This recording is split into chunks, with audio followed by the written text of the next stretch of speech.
let's go back to the beginning, shall we? When As it in started. The very beginning, eh? The very beginning. Can you remember that? Far? I remember the Rack and Tenter in Moorgate, maybe 7-8 years ago now? Early 2015. Where we had the blank sheet of A3 and scribbled down all the ideas. That's it. I've still got that somewhere, Ed, I promise. If you better find that, because that's like the holy grail. I'll get that framed. It was an idea, wasn't it? It was a pipe dream of mine, very originally. I always had the aspirations to start my own business, and getting someone like you on board was always priority number one. And thankfully you agreed to do it. A good team. A good team. Arsenal and Spurs, mind you, but you know. Yeah, you're not all Chalk and perfect. cheese. You're not completely Can't perfect. all be perfect, can we? Exactly. So where do we start? Why did we choose the products and the delivery that we? There was a niche. There's an obvious niche in the market. As McLaren got significantly bigger, I identified what McLaren were and weren't anymore, and there's being a gap in the market to go back to what that was. And I explained that vision to you. You agreed, and lo and behold, Glencar was born. We're very thankful to the guys at McLaren, because when we started, we contracted for them for the first 6 months. So Which helped us. You have to doff your cap where it's due. I was man and boy at McLaren. I graduated and joined the company. So, But I think it's good that we've done it the right way. You know, we've always been proud of doing it the right way. You know, we put our notices in, yep, and then we worked for them. yep. Yeah, for that 6 months, and then when we did leave, we went back to them, as you say, for a little bit, but it allowed us the time to start developing our business. To start ramping up the company. And when did yeah. we put the spade in the ground for the first job? Can you remember? I want to say June. Casimir J. January. January 2017. 2017. That was Access. That was it was the Formula One in Camberley. It was. Yeah. When It was. Eugene was the project manager. But that's a good point, isn't it? Why we was able to get that type of work that early with that client, because it goes back a long way, doesn't it? It's existing relationships, doesn't it? We had relationship with the client from previous guises, and we continue to do so. And we've got more of them as well, haven't we? And we work with them sort of same people now. So it's repeat business was a mantra which was drilled into me from a very early age, and Glencar are probably poster boys for that. And how isn't it funny how what we call the shed market? I hope you don't mind me saying this, but your nickname was Shedwood for many years.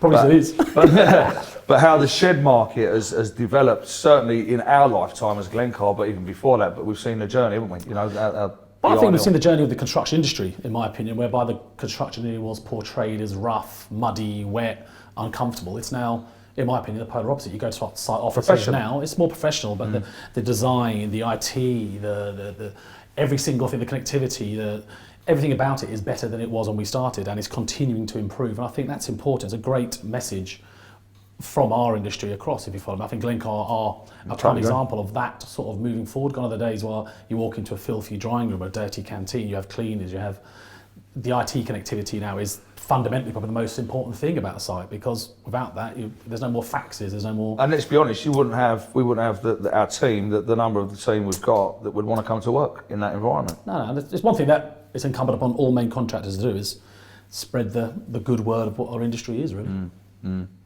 And in terms of the face of the INL, the type of buildings and the type of projects we're now delivering, that's changed quite significantly, isn't it? Man, you've got sustainability elements now, you've got function dictating form, so a lot more build to suit now, really. You're not forcing an operation into an existing big shed.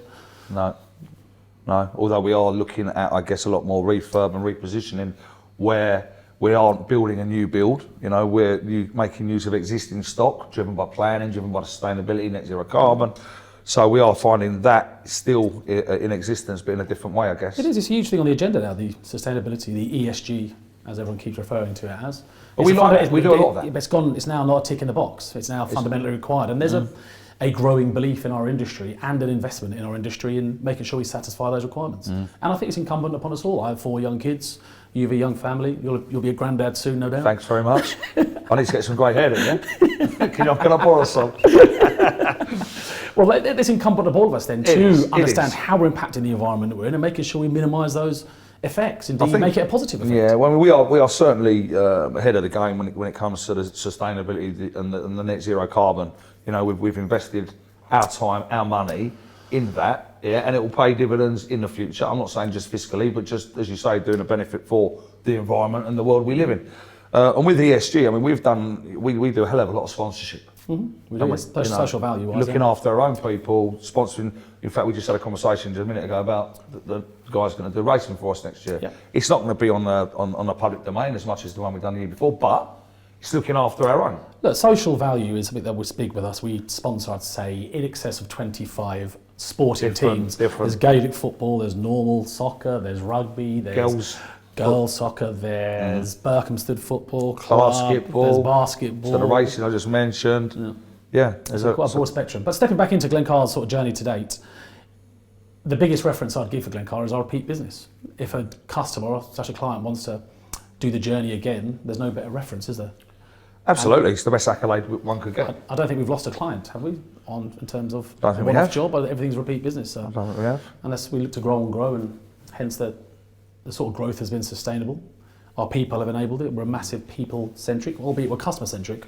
Our people are the most Same important thing, isn't it? I guess, in a way. If In a you way. look after your people, your customers will be happy because they'll get the better service. Absolutely. And of course, you just touched on it there. We are, so in terms of what we're looking to do going forward, the INL sector will always be part of our business, will be the core. INL will be core, but we will diversify. We are diversifying. We are. Data centres, pharmaceutical, life science, Central London. Studios. A number of schemes. Studios, film studios, we've picked up a number of them lately. So we are diversifying. INL will remain at our core because Shedwood, as you keep mentioning. I only mentioned it once.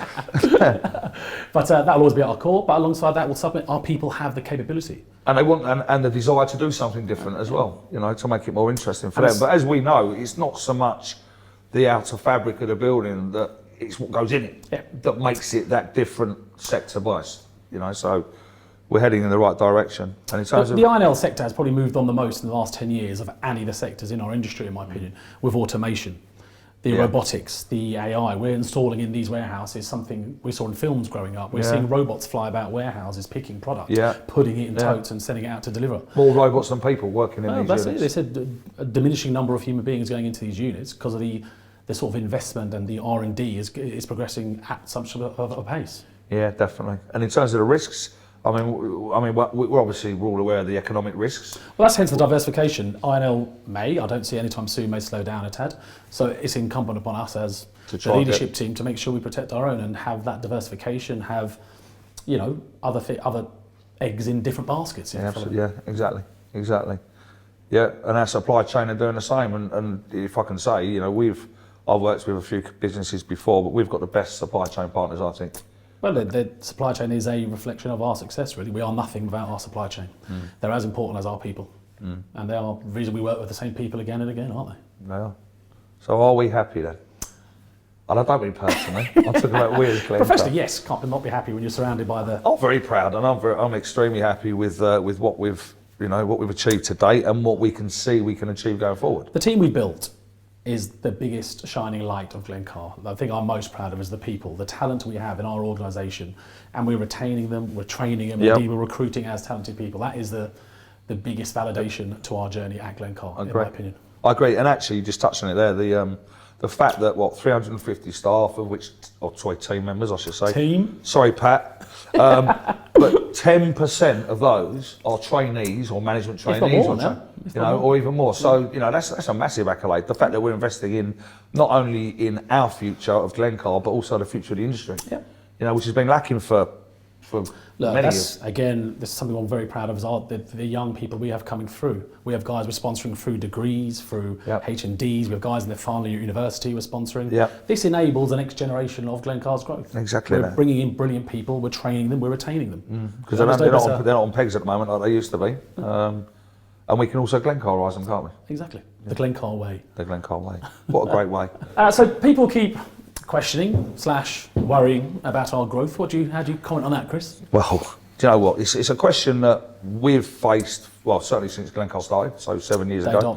And we were expecting that question quite often. And in fact, sometimes we even ask the question to our customers, are you concerned about our growth? We've had tremendous growth, it's fair to say. It's out there in the open, everyone can see it. And how have we controlled that? We've always invested our time and resources ahead of the curve. So we've invested in resource before we secured the work. So if you look at our overhead year on year has been probably higher than the industry average, because that's where the investment has occurred. It is, yeah. So we've not been running around trying to deliver projects for our customers without the necessary, the adequate We resource. brought the people in and then chased the work. Absolutely. Or Secured the work. Yeah, won the work. So it's about bringing them in, getting them into the Glencar way of doing things, and then securing the work for them to go out and flourish. Yeah, but we know, we've got an order book ahead of us now that is actually in excess of our turnover that we've just closed the books on this year.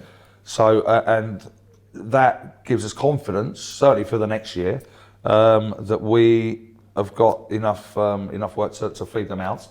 I used the phrase the other day. I went to a client meeting. We're here for tomorrow. Yeah. We've always said that. We're not here for the quick buck, and that's plain to see. We want this business to be around beyond you and I, in a way, don't we? Yeah. It's not something that we want to end when we go.